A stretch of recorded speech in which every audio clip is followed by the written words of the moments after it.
You ask Tiger to solve. This deals with linear equations with one unknown.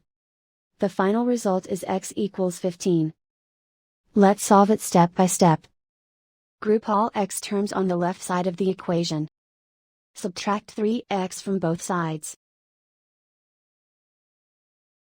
Group like terms. Simplify the arithmetic.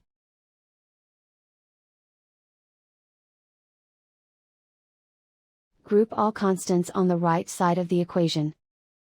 Add 30 to both sides. Simplify the arithmetic.